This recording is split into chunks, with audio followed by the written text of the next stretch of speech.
너희가 본래 범사를 알았으나 내가 너희로 다시 생각나게 하고자 하노라. 주께서 백성을 애굽에서 구원하여 내시고 후에 믿지 아니하는 자들을 멸하셨으며 또 자기 지위를 지키지 아니하고 자기 처소를 떠난 천사들을 큰 날의 심판까지 영원한 결박으로 흑암에 가두셨으며 소돔과 고모라와 그 이웃 도시들도 저희와 같은 모양으로 간음을 행하며 다른 색을 따라가다가 영원한 불의 형벌을 받음으로 거울이 되었느니라. 유다서는 예수님의 동생 유다가 기록한 성경입니다. 한 장으로 된 성경이에요. 성경 66권 중에 한 장으로 된 성경이 5권이에요. 구약의 한 권, 오바다서입니다. 두꺼운 성경 속에 한 장짜리 찾기가 아주 어렵습니다. 짧다고 해서 가벼운 성경이 아니에요. 아주 무겁고 중요합니다. 신약에는 4권이 한 장으로 되어 있습니다. 빌레몬서가 그렇고 요한 2서, 요한 3서, 그리고 유다서 이렇게 총 5권이 한 장으로 되어 있는 성경이에요. 그런데 이 성경을 가만히 보면 유다서, 그런데 유다라는 이름은요 찬송이라는 뜻을 가지고 있는 이름이에요. 이름의 뜻이 너무 좋잖아요. 찬송. 그러다 보니까 구약에도 유다, 신약에도 유다, 예수님의 제자 중에도 유다, 2사람이 유다예요. 가롯 유다, 유다를 구별하기 위해서 가롯 동네 이름을 붙여가지고 가롯 유다. 근데 이 성경을 가롯 유다가 쓰지는 않았겠죠. 그리고 또 한 사람이 유다가 있어요. 다데오라는 유다가 있어요. 어떤 데는 다데오로 나오고 어떤 데는 유다로 나오는데 다데오 유다. 그런데 다데오 유다가 기록한 게 아니에요. 참 교회사를 보면 이 다데오라는 분은 훌륭한 일을 많이 한 것으로 나타나지만 이 유다서는 예수님의 제자 유다가 아닌 주의 동생 유다예요. 캐토릭은요 예수님의 동생들을 다 부인합니다. 친척이라고 그러고 조카라고 그러고 아는 사람이라고 그러고 이렇게 넘겨버립니다. 그러나 성경은 그렇게 억지로 무시한다고 무시되는 게 아니에요. 예수님이 나사렛 동네에 가셔가지고 말씀을 전가할 때 나사렛 사람들이 예수님을 가벼이 여기고 없인 여기면서 이런 말을 한 게 성경에 기록되어 있어요. 마태복음 13장 55절 말씀인데요. 우리 한번 읽어보겠습니다. 시작. 이는 그 목수의 아들이 아니냐. 그 모친은 마리아, 그 형제들은 야고보, 요셉, 시몬, 유다라 하지 않느냐. 여기 예수님의 형제들 4사람이 등장을 합니다. 야고보, 요셉, 시몬, 유다. 오늘 이 제일 나이 순으로 꼭 기록됐는지는 우리가 알 수 없지만 나이 순으로 기록됐다고 보면 유다는 오늘 이 성경을 기록한 유다이고 막내라고 볼 수 있겠죠. 그리고 저 야고보가 나오죠. 야고보가 나오는데 이 야고보서를 기록한 분이에요. 이분들이 예수님의 형제였지만 다 예수님을 사랑하고 예수님을 귀하게 여겼지만 이분들은 아우들은 말이죠. 가족들은 예수님을 하나님의 아들이나 혹은 성령으로 잉태됐거나 메시아라거나 그런 데 대해서는 처음에는 믿지를 않았어요. 믿음이 당연히 없었겠죠. 요한복음 7장 5절에 그 증거가 나타나는데요. 같이 읽겠습니다. 시작. 이는 그 형제들이라도 예수를 믿지 아니함이라. 형제들이라도 예수님을 믿지 않았다는 말은 형제 우애가 없었다거나 뭐 그런 뜻이 아니라 예수님이 하나님의 아들이시다. 그리고 우리의 구주이시다. 뭐 메시아시다. 그런 걸 안 믿었다는 거예요. 그런 믿음이 없었습니다. 그런데 언제부터인지 믿음을 갖기 시작했어요? 정확하게 믿음의 때는 알 수 없지만은 우리가 짐작할 수 있어요. 예수님의 십자가와 부활 사건이에요. 예수님의 십자가, 부활, 이들은 누구에게나 다 충격이었지만 그 형제들에게는 말로 형언할 수 없는 충격이었죠.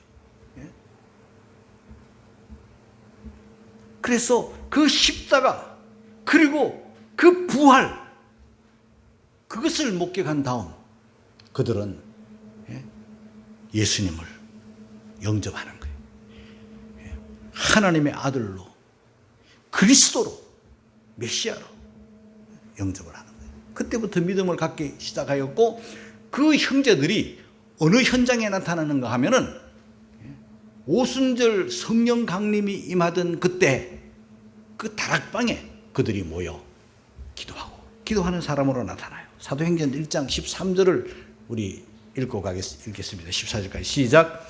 여자들과 예수의 모친 마리아, 예수의 아우들로 더불어 마음을 같이하여 전혀 기도에 힘쓰니라. 여기 예수의 아우들이 등장을 해요. 가톨릭에서는요, 이 마리아 숭배 사상이 있잖아요. 마리아를 시격화하잖아요. 동정녀 마리아를 영원한 동정녀로 막 추앙을 하기 위해서 그 예수의 형제들을 싹 그냥 무시해버려요. 영원한 동정녀설을 만들기 위해서 그렇게 성경을 억지로 막 무시해버리고 빼버리고 막 이렇게 하잖아요. 뜯어 고쳐버리고. 그런데 그렇게 한다고 되는 게 아니죠. 예수의 아우들 마음을 같이 해서 기도하다가 성령을 받았어요. 그리고 난 다음 세월이 지나면서 이 야고보나 그리고 유다는요, 초대교회에 참으로 중요한 그런 지도자가 되는 거예요. 예수님의 아우이기 때문에 중요한 지도자가 된 게 아니라 이들은 신앙과 인격 면에서 지도자다운 면모를 갖추고 있었습니다. 우리 야고보서를 읽어보면 알잖아요. 이 유다서를 읽어보면 알잖아요. 이 유다서가 기록이 될 때는 예수님 십자가 사건하고 한 30년 이상의 시간이 지난 다음 이들은 장성한 사람들이 연륜적으로나 신앙적으로나 인격적으로나, 그래서 야고보 같은 경우는요, 낙타 무릎이라고 알려져 있잖아요. 기도로 사시는 분이에요. 무릎이 그냥 평 퍼지만 낙타 무릎이 될 만큼 기도로 사시기 때문에 존경받는 지도자였어요. 자, 그래서 그 중에 한 분, 이 유다가 이 유다서를 기록을 하는 거예요. 유다서를 기록하면서 유다서 1장 1절에 자신을 소개하고 있어요. 자신을 소개하면서 성도들을 가리켜서 뭐라고 말하고 있는지 한번 좀 살펴보고 갈 필요가 있습니다. 1절 같이 읽겠습니다. 시작. 예수 그리스도의 종이요 야고보의 형제인 유다는 부르심을 입은 자 곧 하나님 아버지 안에서 사랑을 얻고 예수 그리스도를 위하여 지키심을 입은 자들에게 편지하노라. 자신을 예수님의 형제라 이렇게 하기보다 야고보의 형제라 이렇게 말하면서 예수님에 관하여서는 예수 그리스도의 종이라 이렇게 자신을 낮춰요. 예수 그리스도의 종이라. 여러분, 은혜를 받으면요, 은혜를 입으면요, 겸손하여져서 자신을 낮추는 것에 스스럼 없어요. 괜히 자기를 높이려고 다른 분과 다른 대단한 분과 어깨를 나란히 하려고 자기를 자꾸 그분들을 내세워가지고 자꾸 이렇게 높이는 것은요, 그 속에 교만한 본성 때문이에요.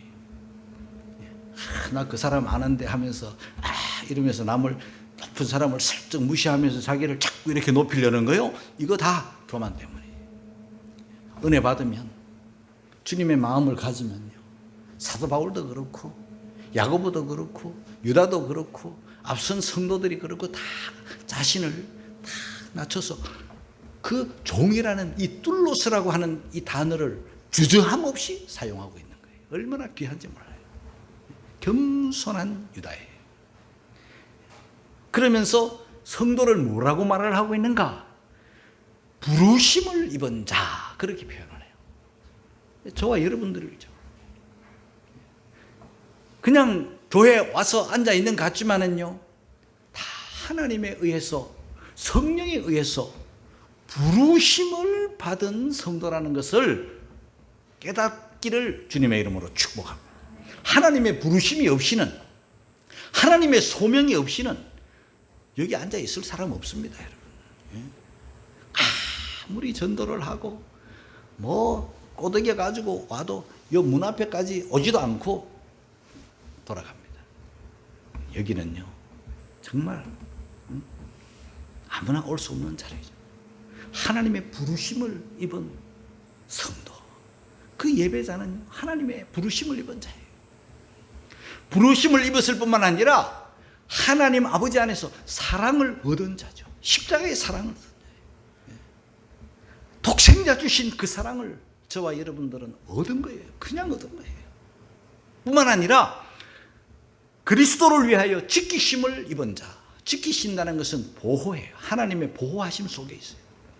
우리는 이 험한 세상 속에서 그냥 뚝 떨어진 그런 외톨이처럼, 고아처럼 그렇게 살지 않습니다. 혹 그렇게 느낄지라도 그게 아니에요. 하나님의 특별한 지키심, 눈동자같이 보호하시고 돌보시는 은혜 속에 저와 여러분들이 있다는 것을 꼭 깨닫기를 주님의 이름으로 축복합니다. 그러면서 이제 본론 속으로 이제 들어갑니다. 이 유다가 이 성경을 기록을 하려고 할 때는요, 내가 성경을 써야지 이렇게 한 게 아니라 그 주님의 교회를 생각하면서 이제 붓을 들고 펜을 들고 이렇게 글을 써 나가는데요. 제일 첫 마음은 어떤 마음이었는가 하면은, 붓을 들 때는 첫 마음이 성도들에게 복음을, 그 은혜의 말씀을, 십자가의 복음을 전하기 위해서 이렇게 붓을 들었는데, 그보다 더 중요한 게, 그보다 더 급한 게 생긴 거예요. 그게 뭔가 하면 교회 안에, 그 귀한 교회 안에 이단자들이 들어왔어요. 이단자들이 들어왔다는 것은요, 교회를 송두리째 다 회파할 가능성이 있기 때문에 굉장히 위급한 거예요. 중요한 거예요. 그래서 1장 4절에, 유다서 1장 4절에 그런 말씀이 있어요. 우리 한번 같이 읽겠습니다. 시작. 이는 가만히 들어온 사람 몇이 있습니다. 저희는 옛적부터 이 판결을 받기로 미리 기록된 자니 경건치 아니하여 우리 하나님의 은혜를 도리어 세교거리로 바꾸고 홀로 하나이신 주제 곧 우리 주 예수 그리스도를 부인하는 자니라. 제일 마지막에 보면 예수 그리스도를 부인하는 거예요. 주 예수 그리스도를 부인한다. 그리스도를 부인한다는 것은 예수님이 하나님의 아들이신 거, 우리의 구주이신 거, 뭐 다 그냥 안 믿는다는 거 아니에요. 안 믿는 뿐만 아니라 부인해버리는 이런 이단자들이 들어왔는데, 어떻게 들어왔는가? 가만히 들어왔다. 또 다른 번역에는 슬그머니 들어왔다. 몰래 들어온 거예요. 생각지도 못할 때 슬그머니 들어와가지고 그리스도를 부인하면서 경건치 않아. 경건치 않을 뿐만 아니라 우리 하나님의 은혜를 도리어 세교거리로 바꾸었다. 하나님의 은혜는 거룩한 것이라면 세교거리는 가장 더러운 거예요.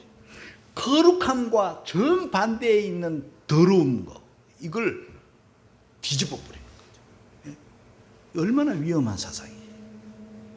하나님의 은혜를 가장 더러운 것으로 바꿔버려요. 그런 자들이 교회 안에 들어왔으니 연약한 성도들이 믿음이 흔들리면, 그 이단자들에게 속으면 어떻게 되겠습니까, 여러분? 이단자들과 함께 그들을 따라가고 그들에게 속고 그들을 추종하는 사람들이 다 멸망받게 되니까 지금 그것을 유다는 경고하고 있는 거예요. 저도요, 설교 준비를 이렇게 하다가 보면 우리 성도들의 형편을 보잖아요. 성도들의 형편을 보고 다들 어렵잖아요. 힘들고 어렵고 그러다 보면 제 마음에 어떤 마음이 드는가 하면, 설교를 좀 가볍게 해야지라는 생각은 좀 이상한 표현인데요. 좀 부담스럽지 않게 해야 되겠구나. 그런 걸 사실 느껴요. 항상 그걸 느껴요. 그래서 설교를 좀 가볍게 부담스럽지 않게 표정도 좀 부드럽게 말도 좀 유하게 그리고 은혜 설교, 위로 설교, 축복 설교 이런 듣기 좋은 부담되지 않는 그런 설교하고 싶은 게 제 마음이에요. 그런데 하나님께 기도하고 또 말씀을 깊이 연구하고 그리고 주님을 바라보고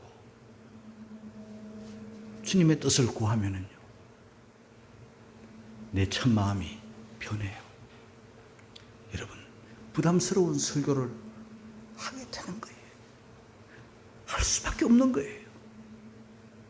왜냐하면 우리 성도들이 하나님의 자녀답게 성도답게 거룩하게 살아간다면 또 모르겠어요. 그러나 세상이 험하고 살아가는 모습이 하나님 앞에서 거룩하지 못한 삶을 살아가는 그런 모습들을 바라보면 설교가 좀 세지는 거예요. 그러면 뭐 듣기 싫은 설교, 부담스러운 설교 당연히 부담되죠, 여러분. 목사의 설교가요 너무 듣기 좋은 설교만 여러분 바라면 안 돼요. 의사 앞에 가면은 환자는 부담되게 마련이에요, 여러분. 병원이 부담스럽고 의사 앞에 쓰면 부담스럽고 의사가 하는 말 한마디 한마디 딱 듣다 보면 부담스럽고 그리고 막 주사바늘 들고 오고 막 수술 때 눕혀가지고 막 수술 칼 들고 오고 마취 주사 놓고 막 이러면 당연히 부담스럽죠, 여러분. 부담되는 게 맞아요, 여러분. 그런데 중병이 걸려 있는데도 괜찮습니다. 이렇게 좋은 말만 할 수 없는 의사의 현실과 마찬가지로 주의 종의 현실 또한 여러분들이 이해를 해 주셔야 돼요. 그래서 듣기 좋은 설교보다 상당히 부담스러운 설교, 듣기 힘든 설교라도 그걸 들을 줄 아는 귀가 있기를 주님의 이름으로 축복합니다. 오늘 이 설교도 마찬가지예요. 상당히 듣기 부담스러울 거예요. 제가 원래 원하는 설교는 아니에요. 거듭 말씀드리지만은 좀 유한 축복 설교를 좀 하고 싶지만은 이 유다서는요 축복 설교를 할 수 없게 만들어 놓아요. 자, 한번 보겠습니다. 멸망받는 이야기예요. 어떤 믿음 없어 멸망받는 이야기, 자기 지위, 자기 처소를 떠나 멸망받는 이야기, 방탕하게 살다가 멸망받는 이야기. 오늘 그 세 가지 할 거예요. 첫째, 5절입니다. 오늘 본문 5절이죠. 같이 읽겠습니다. 시작. 너희가 본래 범사를 알아서 내가 너희로 다시 생각나게 하고자 하노라. 주께서 백성을 애굽에서 구원하여 내시고 후에 믿지 아니하는 자들을 멸하셨으며. 여러분, 주께서 백성을 애굽에서 구원하여 내셨다. 이미 다 성도들이 알고 있는 이야기죠. 성도라면 그거 모르는 사람 어디 있겠어요? 너희로 다시 생각나게 하노라 하면서 제일 첫 번째로 이스라엘 백성들이 애굽에서 구원받았지 않았느냐? 하나님이 그들을 구원해 내셨는데 후에 믿지 않은 자들을 하나님이 멸해버리셨다. 여러분, 출애굽 사건, 그거 참 어마어마한 사건 아닙니까? 이스라엘이 그 애굽이라는 그 강대국, 그 사악한 바로 왕 앞에서 한 모퉁이에 종살이 430년이에요. 그들이 무슨 무기가 있습니까? 군인이 있습니까? 그 대항해서 싸울 수 있는 힘이 있습니까? 그들은 노예들이에요. 아무것도 없어요. 아침 자고 일어나면 산더미처럼 쌓여있는 일들과 그 일들을 다 하기 전에는 무차별 가해지는 채찍과 해도 끝도 없는 강제노동, 자식을 낳으면 남자아이는 다 죽여야 되는 그런 비참함. 저들은요 울 수밖에 없는 거예요. 울 일밖에 없는 거예요. 저들이 할 수 있는 것은 절망하고 할 수 있는 것은 하나님 앞에 우는 거예요. 우는 거예요. 부르짖어 우는 거예요. 통곡하는 거예요. 눈만 뜨면 통곡하는 거예요. 하루 종일 우는 일만 저들에게 있는 거예요. 울 수밖에 없는 거예요. 무슨 웃을 일이 있겠습니까? 그게 무슨 행복이 있겠습니까? 그 울부짖음이 하나님 앞에 상달이 되어서 하나님께서 그들을 출애굽해요. 출애굽하라는데 그냥 됩니까? 10가지 재앙을 내려요. 한 가지 참혹한 재앙을 애굽에 내리고 바로에게 내려도 바로가 재앙이 내릴 때는 보내주겠다 하다가 재앙이 끝나면 또 안 보내주고 그것을 10번 반복하잖아요. 그만큼 지독한 거예요. 근데 이스라엘이 무슨 수로 그 지독한 바로에게서 벗어날 수 있겠습니까? 하나님의 10가지 재앙. 그 마지막 재앙에는요, 초태생 맞이는 다 죽여버리는 거죠. 집집마다 맞이 없는 집안이 어디 있겠습니까? 다 온 애굽이 막 그냥 곡으로 장례식으로 막 그냥 참혹한 그런 비참한 지경에 이르자 바로가 할 수 없이 이스라엘을 풀어주는 거예요. 풀어주는데 풀어주고도 아까워서 또 뒤에서 군대 추격하는 거 우리가 보잖아요. 예? 그렇게 해서 하나님의 100% 은혜로 자유를 받아요. 나오자마자 홍해를 만나죠. 바다가 무섭습니다, 여러분. 진도 앞바다처럼 밀물 설물로 설적을 갈라졌다가 모세의 기정이니 그거하고는 다르죠. 바다에 벽이 생기면서 새로운 길을 내버리는 거예요. 이거는 전무후무한 사건 아닙니까? 여러분들 그 속으로 이스라엘 백성들이 바다 가운데로 지나가는 거예요. 물러간 다음에 밀물 설물의 차이로 물러간 다음에 건너간 게 아니라 물벽 속으로 들어가는 거예요. 어마어마한 사건 아닙니까? 그런 것들을 경험하고 출애굽을 경험하고 그들이 광야에 나와서 뭘 먹고 삽니까? 만나 먹고 삽니다. 이게 뭐냐? 신비한 양식을 하루도 그러지 않고 하나님께서 공급해 주셨어요. 그거 먹고 삽니다. 자, 그렇다면 당연히 하나님께 대한 감사, 하나님께 대한 믿음, 하나님을 경외하는 마음 당연히 가져야 되겠죠. 그런데 믿음이 없어요. 믿음이 없어요. 그 은혜 속에 살면서 그 기적 속에 살면서 믿음이 없어요. 계속 원망하고 불평하고 돌아가자 그러고 힘들면 죽이려고 매장지가 없어서 여기 왔나 그러고 계속 하나님에 대해서 입만 열면 환경만 조금 이상하면 원망 불평이 툭툭툭툭 튀어나오더니 결정적으로 튀어나온 장소가 어디냐 하면요, 그들의 믿음 없는 본색이 여지없이 드러난 사건이 가나안 땅 정탐하고 돌아왔을 때예요. 10사람의 정탐꾼, 그들의 불신앙 보고, 그런데 그 백성들이 그 불신앙의 보고를 그대로 받아들여요. 믿음 없는 사람들이 믿음 없는 사람들의 보고를 받아버리는 거예요. 믿음 있는 두 사람, 그들이 여호수아와 갈렙이 믿음의 보고를 하니까 그들을 돌을 던져 죽이려고 하는 거예요.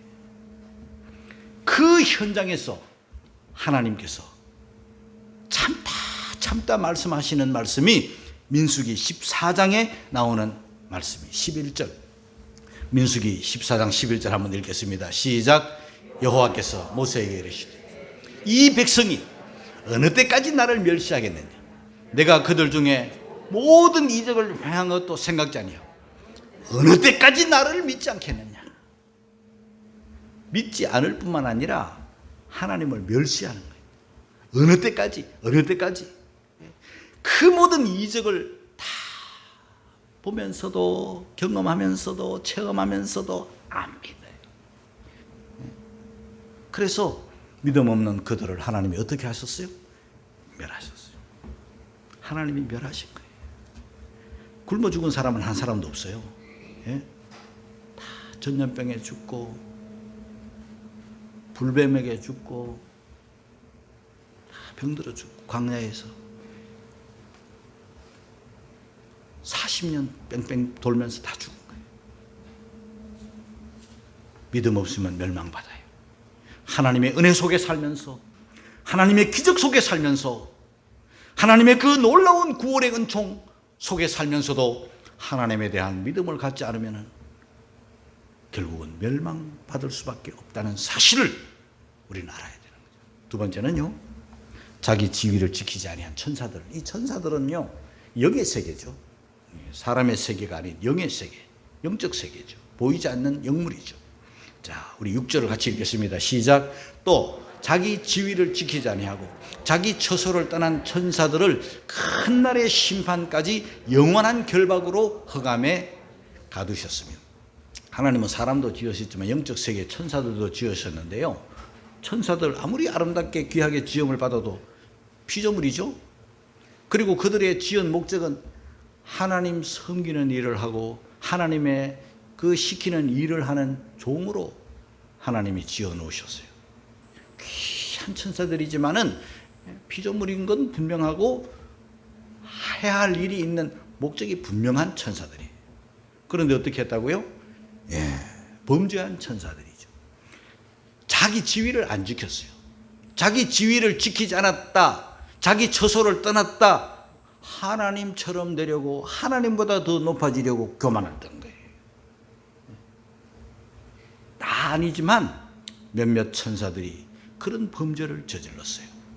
우리가 다 알지 못하는 영적 세계에서 그런 일들이 벌어졌어요.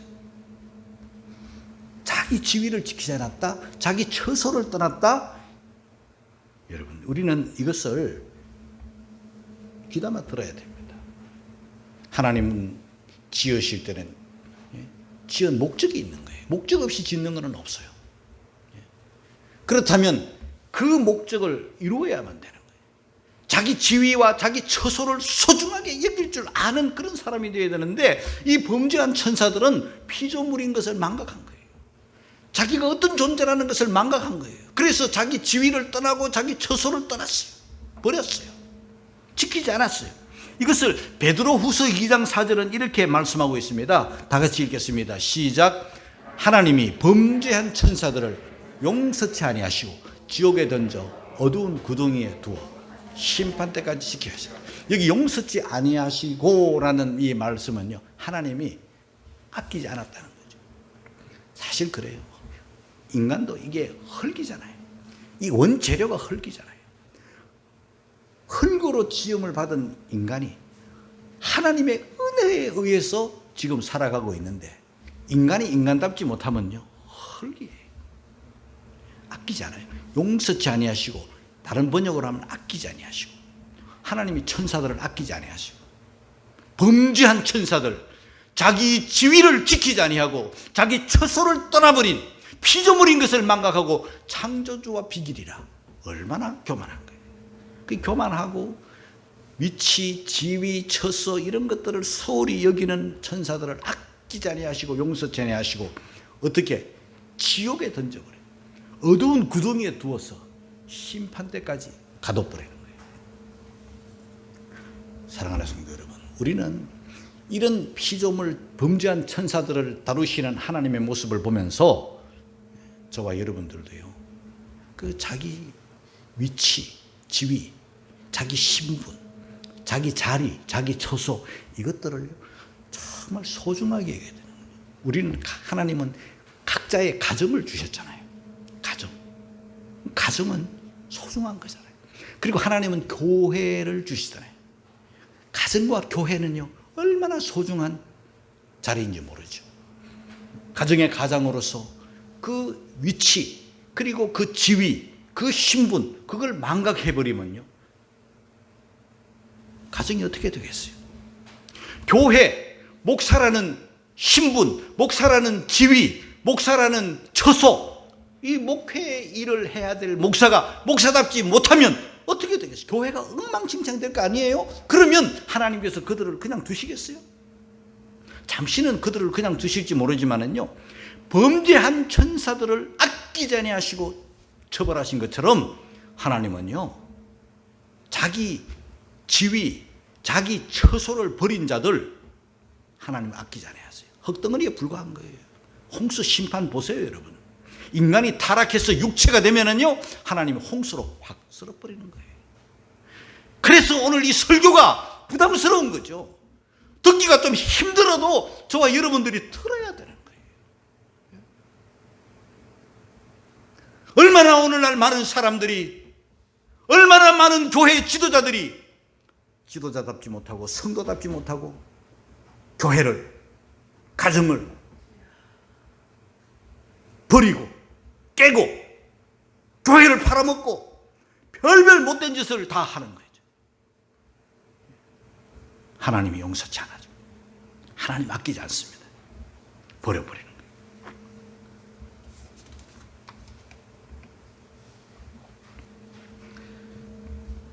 그리고 세 번째는요, 소돔과 고모라와 그 이웃 도시들을 한번 보겠습니다. 7절입니다. 다 같이 읽겠습니다. 시작.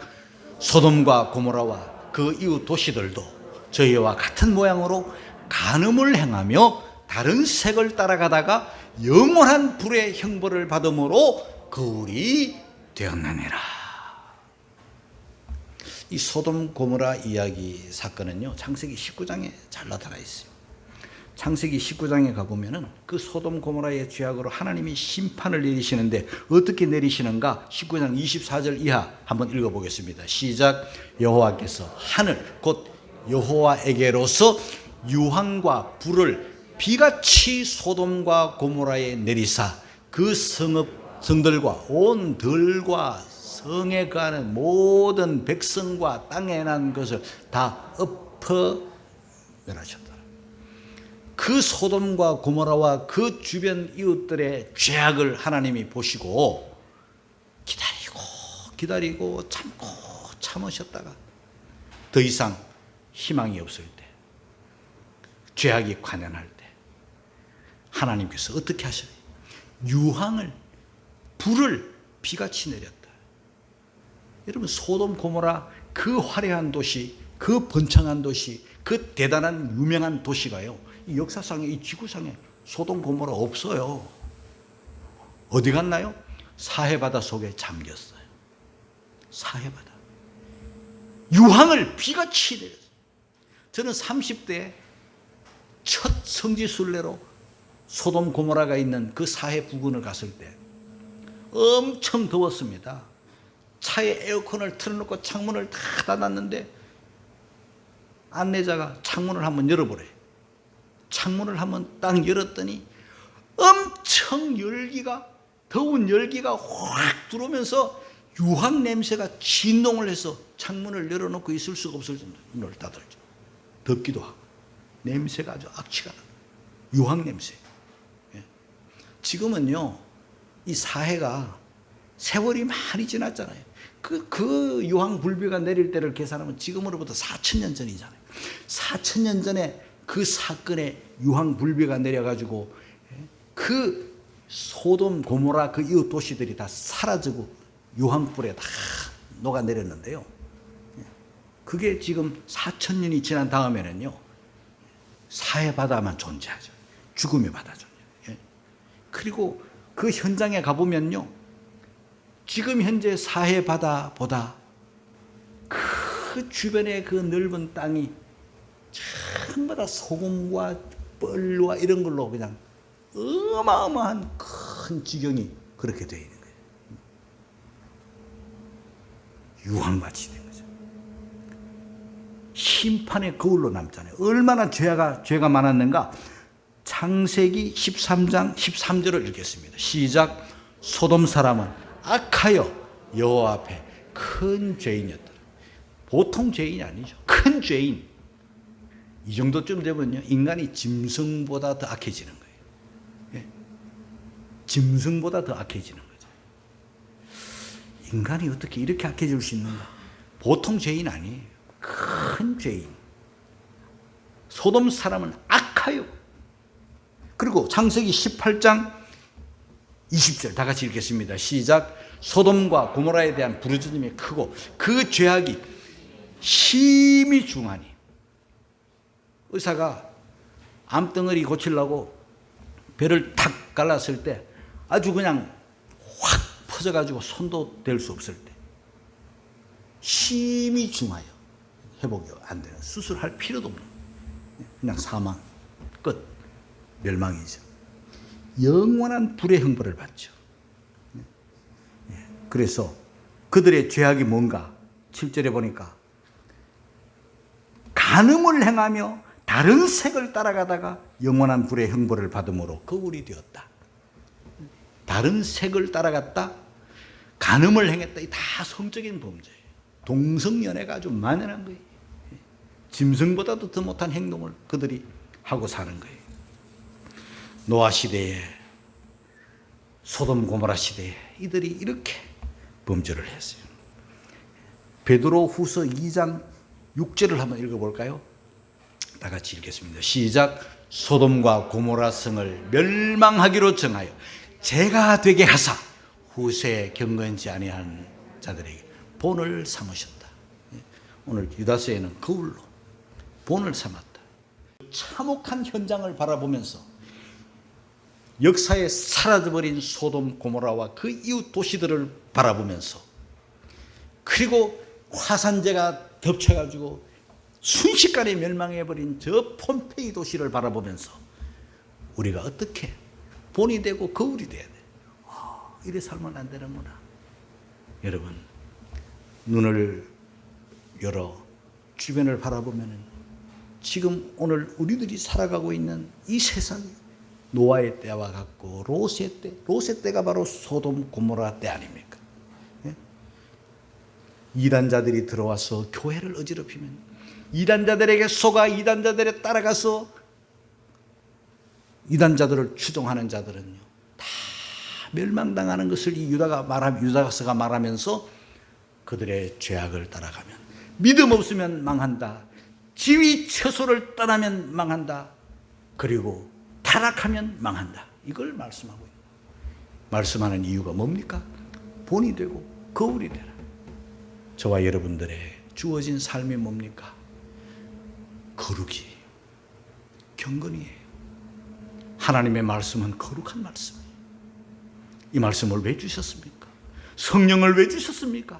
성령, 거룩한 영, 성령 받은 우리들이, 거룩한 성령을 가진 우리들이, 거룩한 하나님을 예배하는 우리들이 그냥 막 살면 안 되는 거예요. 불신자들 멸망받을 자처럼 그렇게 살면 안 되는 거예요.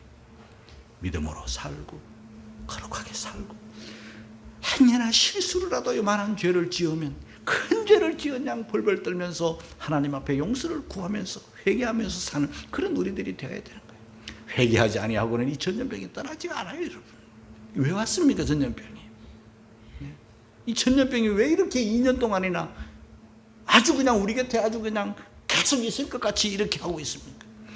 아무리 봐도 떠날 것 같지 않는 이 상황 속에서 오늘 아침에 뉴스를 보니까 2,000명이 넘었더라고요. 회개하지 아니하면, 거룩으로 돌아오지 아니하면 희망이 없다. 계속 회개하지 않고 그냥 살면 다 같이 망하는 거예요. 사랑하는 성도 여러분, 아무쪼록 힘주어 말씀드립니다. 하나님을 믿는 믿음을 가지고 사시기를 주의 이름으로 축원합니다. 자기 위치, 자기 처소, 자기 신분, 자기 직분, 자기 자리 잘 지키면서 사시기를 주님의 이름으로 축복합니다. 거룩하게, 말도 거룩하고 행동도 거룩하고, 그래서 하나님을 기쁘시게 하는 저와 여러분들이 되어서 멸망당하는 중에도 의로운 롯을 건지셨고, 다 홍수로 멸하심 속에서도 노아의 가족을 건지신 것처럼 하나님은 경건히 살고 거룩하게 살려고 발버둥치는 저와 여러분들을 그냥 버리지 않습니다. 지켜주심, 보호하심, 인도하심, 그 은혜를 누리기를 주님의 이름으로 축원합니다.